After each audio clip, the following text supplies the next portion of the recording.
Bonjour à tous, alors aujourd'hui je voudrais partager avec vous une série de vidéos traitant des différents troubles psychiques et psychosomatiques.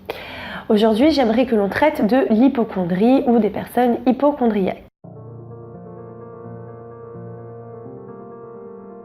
Alors, qu'est-ce que c'est au juste? L'hypocondrie est en fait une peur disproportionnée d'être atteint d'une maladie grave.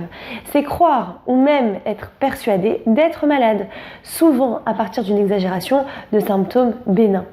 L'hypocondriaque peut nourrir une telle crainte de sa condition qu'il se rend véritablement malade. L'hypocondrie est très répandue.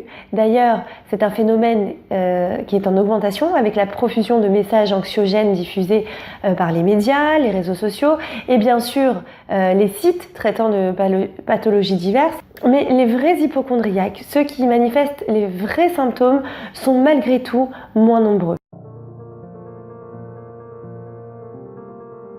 Quels sont les symptômes courants de l'hypocondrie? L'hypocondriaque est persuadé qu'il est atteint d'une maladie, il entretient une écoute quasi obsessionnelle de ses réactions corporelles qui lui font évoquer des diagnostics de maladies graves. Il est constamment à l'affût du moindre signe de maladie ou de douleur. Et son inquiétude est sans commune mesure avec son état de santé réel. Il est aussi amené à consulter de nombreux médecins dont il met généralement leur qualité en doute. Le diagnostic rassurant d'un médecin ne changera rien. L'hypocondriaque changera de médecin car il est persuadé de que son mal terrible a été ignoré. Il n'a pas confiance en la vie et il a une peur continue de la mort. Alors, quelles sont les causes de l'hypocondrie? Comme pour les autres troubles anxieux, les causes peuvent avoir de nombreux facteurs, comme des participations génétiques, congénitales, éducatives et sociales.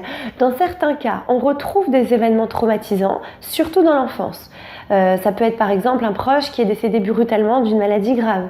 Il touche autant les hommes que les femmes et cela peut apparaître dès l'enfance. Le plus courant reste quand même entre 20 et 30 ans. Son évolution est très variable. Certains patients font une crise limitée sur quelques mois ou quelques années, puis retrouvent l'équilibre. D'autres restent durablement prisonniers de leur maladie bien plus longtemps. Quelles sont les conséquences pour le malade et son entourage? Cet état envahit ses pensées.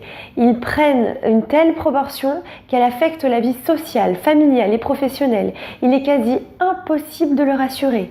Et cela débouche parfois sur le stress, l'anxiété, la dépression et même des crises de panique.